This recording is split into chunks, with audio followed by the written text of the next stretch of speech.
Shpallja e pavarësisë së vendit ishte një moment historik për Shqipërinë. Megjithatë, nga ana tjetër, ajo që ndodhi pak muaj më pas me konferencën e ambasadorëve në Londër do të rezultonte një hap negativ. Caktimi i kufijve politik të Shqipërisë në vitin 1913 do të sillte përgjysmimin e trojeve shqiptare, duke caktuar një territor prej rreth 28.000 km2 e një popullsi prej 740.000 banorësh.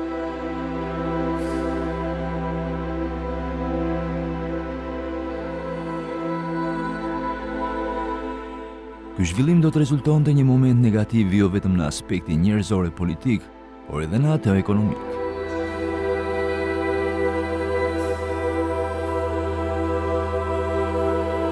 Ajo që duhet evidentuar është se në atë periudhë, bujësia përbënte sektorin kryesor të ekonomisë dhe trojtë e mbetura jashtë kufijve të vendit përbënin krahinat bujësore më pjellore dhe zinin sipërfaqen agrare më të madhe të trojeve shqiptare. Me shkëputjen e këtyre trojeve, brenda kufijve të Shqipërisë mbeten krahinat më të varfëra në pjesën më të madhe e zona malore, ndërsa tokat fushore ishin kryesisht moçalore të papërdorshme për qëllime bujësore. Ndaj edhe vitit 1913 mund të konsiderohet si një vit krize ekonomike për Shqipërinë. Historiografia zyrtare gjykon se gjymtimi territorial i Shqipërisë pati pasoja të thella ekonomike për shtetin shqiptar. Përgjysmimi territorial i vendit solli ndërprerjen e krijimit të tregut të brendshëm që kishte filluar si proces ekonomik që në shekullin paraardhës. Me coptimin e trojeve shqiptare që tashmë kishin filluar të formonin një tërësi të vetme ekonomike, tregu i brendshëm kombëtar u coptua. Ky coptim i shkaktoi Shqipërisë së pavarur që në fillim një krizë të thellë ekonomike. Shqipëria, si një vend me popullsi dërmuese agrare, lindi si një shtet me një ekonomi deficitare jo vetëm në fushën e prodhimit industrial, por edhe në atë të prodhimit bujësor. Ajo trashëgoi nga sundimi osman një nivel shumë të ulët ekonomik, duke renditur si vendi më i prapambetur në Europë. Popullsia qytetare përbënte 12 deri në 13% të popullsisë së vendit. Kudo mbizotronte prodhimi i vogël zejtar. Ky fundi gjendej përballë rënjes së vazhdueshme jo vetëm nga rritja e prodhimit kapitalist vendas, por edhe nga vërshimi pa kufizimi i madrave të huaja dhe varfërimi i përgjithshëm i ekonomisë. Madje si pasojë këtyre faktorëve vetë prodhimi vendas, i cili kishte lindur disa dhjetra vjeçar më parë, tani ndodhej në një gjendje amullie. Në vitin 1912 Shqipëria kishte vetëm 33 ndërmarrje prodhimi me baza tregtare, por me numër të vogël punëtorësh. Kapaciteti prodhues ishte i ulët.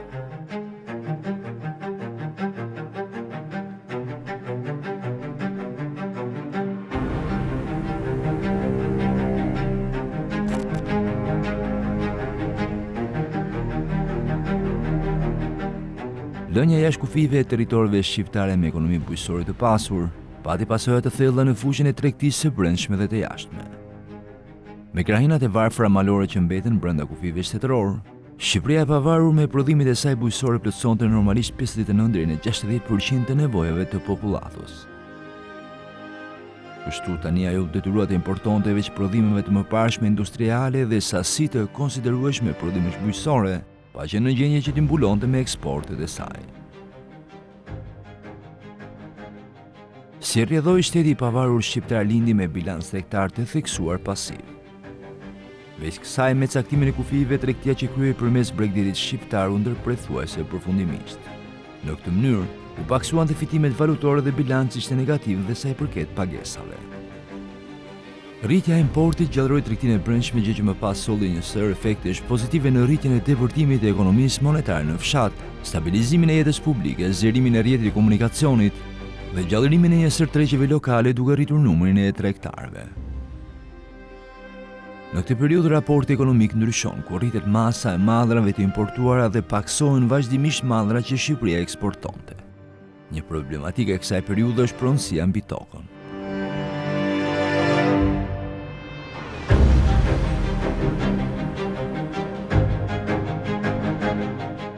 Me shpalljen e pavarësisë vendi u stirua dhe nga ajo që konsideroi si plaçkitje fiskale e tashmë të ardhurat e ekonomisë kombëtare mbeteshin në vend.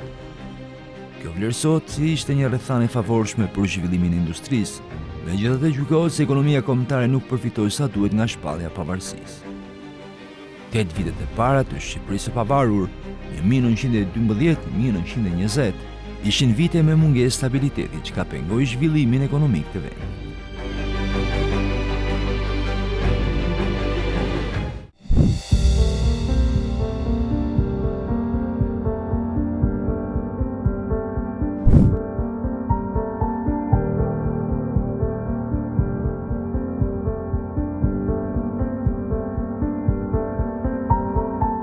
Kriza ekonomike botërore njohur si depresioni i madh filloi në tetor të vitit 1929 me kolapsin e Wall Street dhe shumë shpejt u përhap në mbar botën. Efektet që solli kjo krizë ishin papunësi e lartë, varfëri, përfitime të ulta, deflacion, ulje të të ardhurave në bujqësi dhe rënje e theksuar ekonomike. Por mbi të gjitha, kjo krizë solli një humbje të besimit për një rritje ekonomike në të ardhmen. Kriza e nisur në vitin 1928 do të zgjaste deri në vitin 1933. Por si u ndje në Shqipëri depresioni i madh. Kriza ekonomike botërore që u shfaq në vitin 1929 preku dhe Shqipërinë, por ndryshe nga vendet e tjera kapitaliste, Shqipëria nuk u përfshi nga kriza si rrjedhë e superprodhimit të kapitalit të brendshëm. Ajo vlerësohet se thelloi vështirësitë që ekzistonin dhe më parë, ndërsa efektet negative i shtriu dhe pas vitit 1933.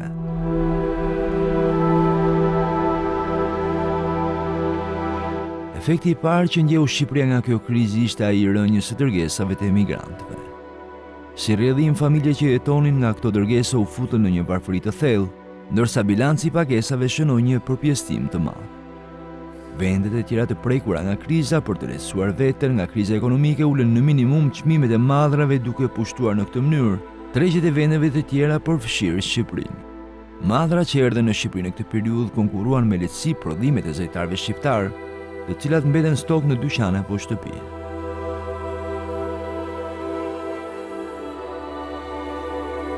Historia zyrtare jep tezën se në këtë periudhë krijua një superprodhim artificial i cili pati si pasojë uljen e çmimeve të prodhimeve zejtare që pasoi më pas me varfërimin e shpejtë të tyre.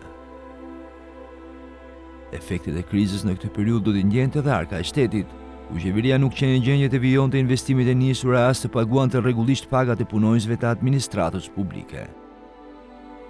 Ku kishte raste që vonesa në dhënien e pagës varionte nga 4 deri në 7 muaj. Këto faktorë ulën shumë fuqinë blerëse të vendit që solli më pas edhe një ulje të paprecedent të çmimeve. Në vitin 1934 çmimet e artikujve ishin gati 3 herë më të ulta se në vitin 1928. Karakteristike e efekteve të krizës në Shqipëri ishte se ajo arriti kulmin në vitin 1934 dhe jo në vitin 1932 sikurse kishte ndodhur me vendet e tjera. Kjo krizë krijoi një situatë të disfavorshme për industrinë në vend. Gjatë kësaj periudhe nuk u hapën fabrikat e reja, ndërsa ato ekzistuese ngadalësuan veprimtarinë e tyre ekonomike apo e ndërprerën plotësisht veprimtarinë e tyre. Me mira zejtar nuk arrinin të paguanin taksat dhe të shisnin produktet e tyre, s'ka solli një varfërim të thellë të kësaj kategorie, duke u detyruar ata që të mbyllnin dyqanet apo punishtet.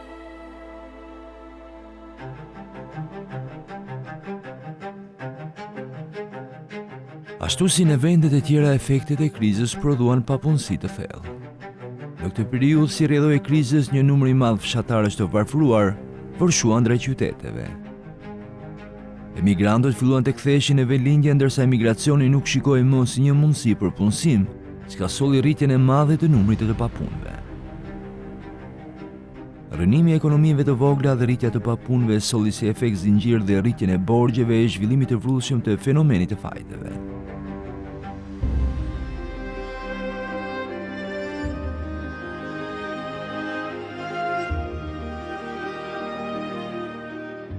Kërkesat e mëdha për borxhe sollën rritjen e përqindjes së kamatos, ku ajo arriti deri në 100%.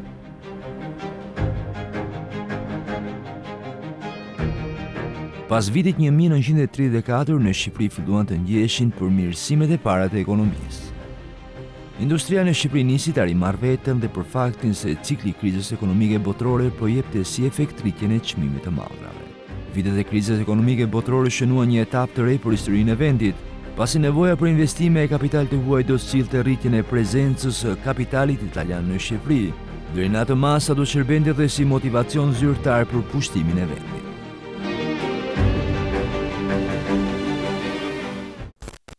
Furre e vogël e shkrirjes së bakrit në Rubik përfaqësonte për shumë kohë industrinë metallurgjike të vendit tonë. Në rrugën e zhvillimit të mëtejshëm është parashikuar që në vitin 1965 të rritet prodhimi i bakrit blister në 237%. Në pesëveçarin e tretë, metallurgjia do të hedhë bazat e saj të fuqishme në industrinë e shkrirjes së kromit dhe elektrometallurgjinë e bakrit. Tani vetëm në 9 ditë prodhohet mineral kromi sa gjatë gjithë vitit 1938. Më 1965, prodhimi i hekur nikelit do të rritet në 192%. Ne tani kemi lënë mbrapa në prodhimin e qimirgurit për banor, Francën, Greqinë, Hollandën, Italinë dhe Spanjën. Dhe akoma më mbrapa Jugosllavinë, Italinë dhe Turqinë në prodhimin e naftës për banor. Nafta bruto, RIZ, prodhimi së cilës më 1965 do të rritet në 157%. Si mbjet naftëtarët i kanë dhënë atë dheut rreth 7 herë më shumë prodhime se në vitin 1938. Fshatarësia kooperativiste do të prodhojë më shumë drithra dhe fruta, më shumë lëndë të parë për industrinë, më shumë artë të bardhë. Industria jonë do të prodhojë më shumë tekstile të bukura dhe shumë ngjyrshe në prodhimin e cilave të përfrymë të popullsisë, që tani ne kemi lënë mbrapa Greqinë, Turqinë dhe Jugosllavinë. Tekstile të lehta të krehjes së lartë, stofa të mira për kostume, nga ato që sot importohen, do të prodhojnë në fabrikën e re që do të ngrihet në kombinatin e tekstilit Stalin.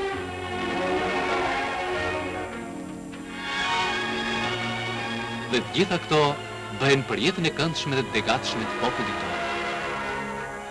Që njerëzit të vishen më bukur, më mirë. Në vitin 1965 do të prodhohen 184% rroba të gatshme të lehta kundrejt 1960-s.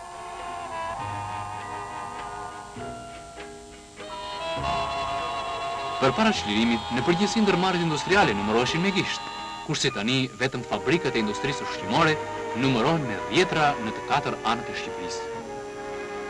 Prodhimi i industrisë ushqimore në vitin 1965 do të rritet në 133%, kundrejt 1960-s. Shqipëria socialiste në kushtet e rrethimit armiqësore të bllokadës më të egër që ka njohur historia, marshon në udhën e çelikut e të dritës, betonit e të kimisë, të bukës e të naftës. Ja, kjo është sfida shqiptare.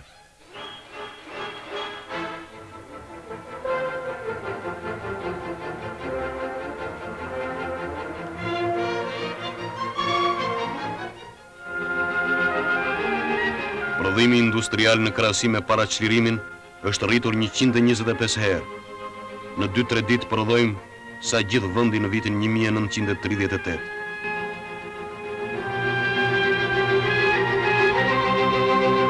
Industria e rëndë dhe e minierave është rritur e fuqizuar vazhdimisht nga një 5 vjeçar në tjetrin.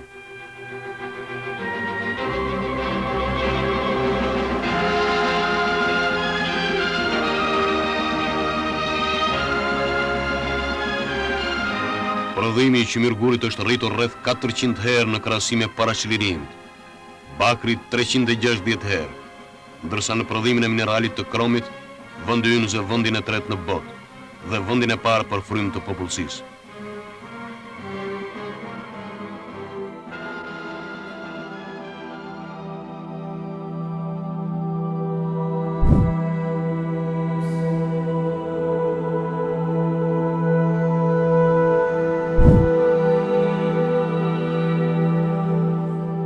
Pas luftës së dytë botërore, Shqipëria nisi të aplikonte modelin e ekonomisë së centralizuar në përngjasim me vendet e tjera të lindjes.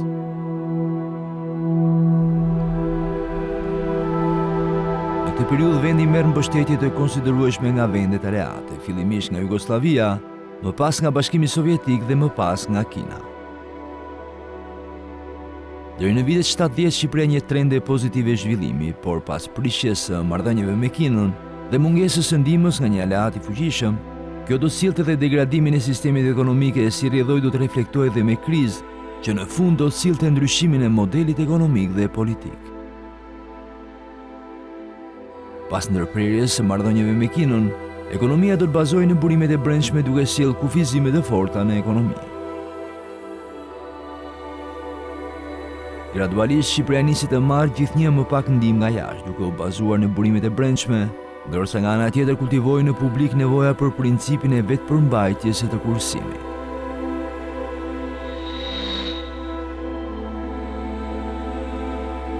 Brenda 12 viteve, 1946-1961, Shqipëria po kthehej nga një vend i varur në masën 50% nga tregtia dhe ndihmat me vendet e tjera, në një vend që do të bazohej në parimin e mbështetjes në forcat e veta.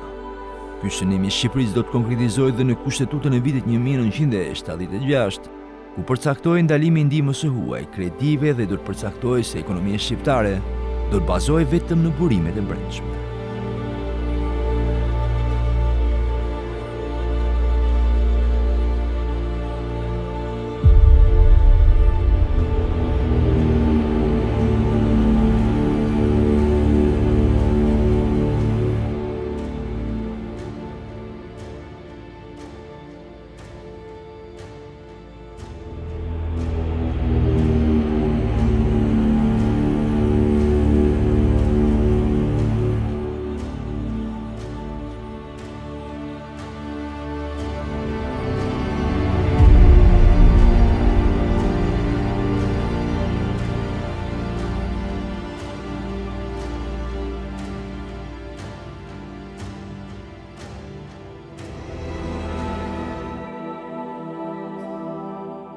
Në periudhën 1980-1990, ekonomia shqiptare ndryshoi kurs.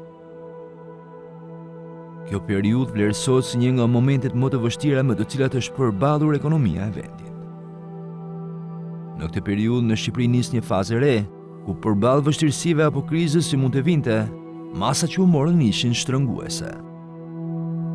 Përveç asaj që ndodhte me planifikimet buxhetore dhe me shkurtimin e shpenzimeve, propaganda e kohës i kushtoi rëndësi të veçantë përhapjes në masa të mesazhit rreth nevojës për të kurrësyer. Në këtë periudhë Shqipëria nis të diversifikojë marrëdhëniet ekonomike me vendet e tjera. Nga vitet 80 deri në vitet 90, ekonomia shqiptare nuk po performonte mirë. Dhe masa shtrënguese në fund arriten deri në racionimin e ushqimit. Në këtë periudhë, vendi ra në një krizë të thellë ekonomike dhe financiare. Niveli i rritjes ekonomike nga 2% që ishte në fillim shkoi në minus në fund.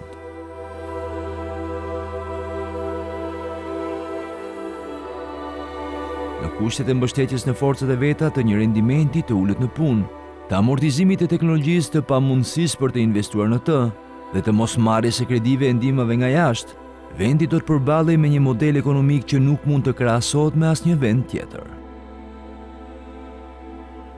Izolimi i vendit do sillte politika jo racionale ekonomike, mbajtjen e një niveli të ulët konsumi në popullat dhe shtimin e masave shtrënguese për popullsinë.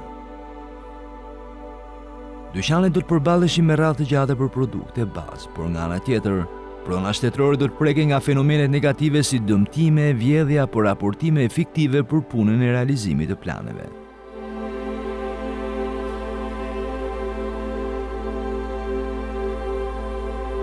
Disa nga politikat që edhe nga vetë drejtuesit e regjimit të mëparshëm janë cilësuar si të gabuara, ishin shoqërizimi i oborrit kooperativist dhe tufëzimi kolektiv i aktive të anëtarëve të kooperativave bujqësore, apo dhe shndërrimi i kooperativave të tipit të lartë në ndërmarrje bujqësore.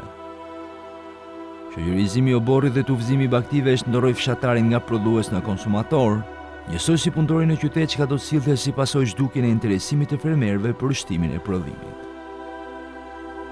Të gjitha sinjalet që jepte ekonomia në këtë periudhë linin të kuptojë se vendi po shkonte drejt falimentimit dhe kësoj tërheqjen e qeverisë nga masat e mëparshme ekstreme, por që sërish nuk dhan efektin e pritshëm për rigjallërimin ekonomik të vendit. Ajo që duhet evidentuar është se në të njëjtën periudhë, me vështirësi ekonomike po përballeshin dhe vendet e tjera të lindjes që aplikonin modelin e ekonomisë centralizuar.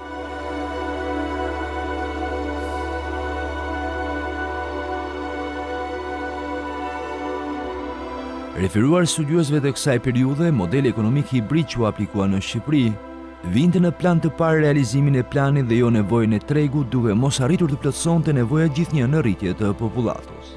Ndryshimi i sistemit në vitet 90 do shoqërohej nga vështirësitë e shumta ekonomike deri në atë pikë sa drejtuesit e qeverisë në vitet e para të pushtetit demokratik do të përballeshin me mangësi në rezervat e shtetit, ku rreziku parësor ishte ai i mbarimit të shpejtë të rezervave ushqimore.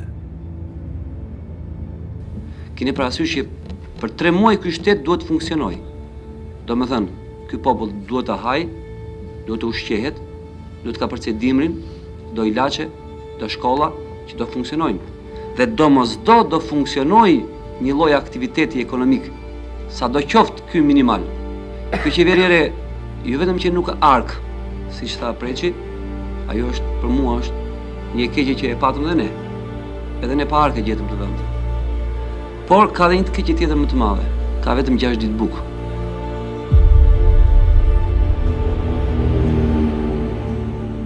Ky rrezik do sillte ndërhyrjen e misioneve humanitare ndërkombëtare për kapërcimin e emergjencës së furnizimit të popullatës me ushqime. Pas kapërcimit të kësaj vështirësie, Shqipëria do të futej në një trend pozitiv rritje ekonomike.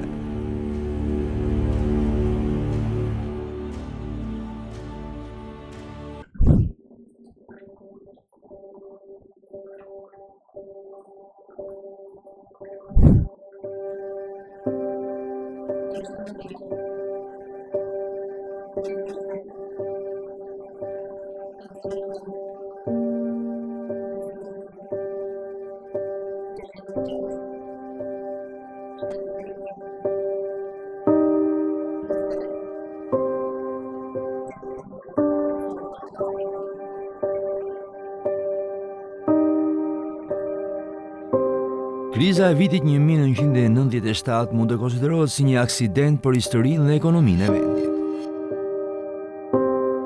Në këtë vit shteti falimentoi për një sër faktorësh të kësaj periudhe, por ekonomia rimori veten shpejt, duke rikthyer trendit të rritjes.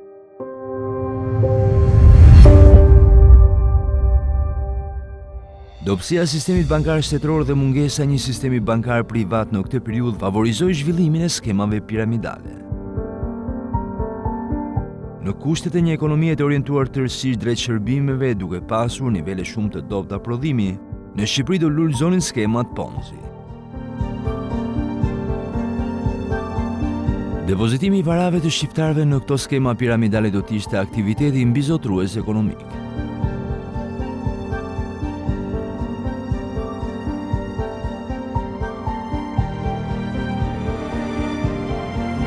Shtetësia sot do ka dhënë në kohë të ndryshme nga viti 94 ka vënë shumë të mëdha lekësh nëpërmjet shpërdorimit të besimit të shëngezve.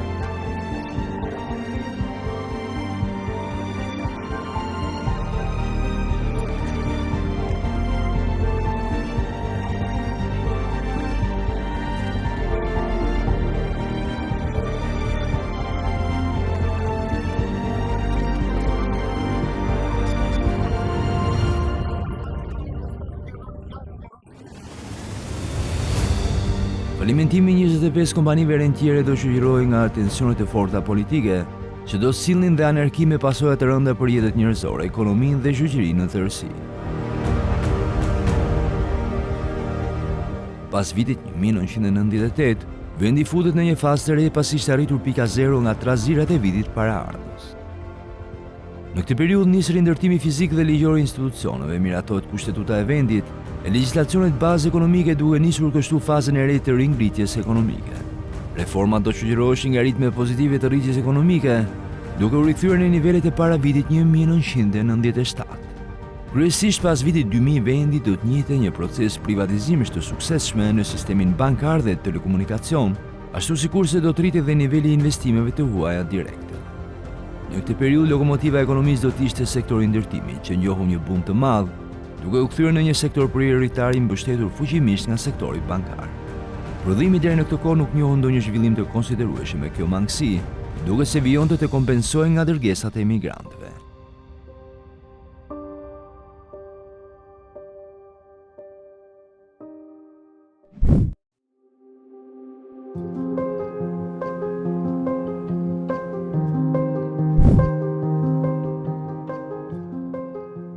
Kriza ekonomike botërore e nisur në vitin 2008 është vlerësuar nga studiues të ndryshëm si kriza më e rëndë që nga depresioni i madh.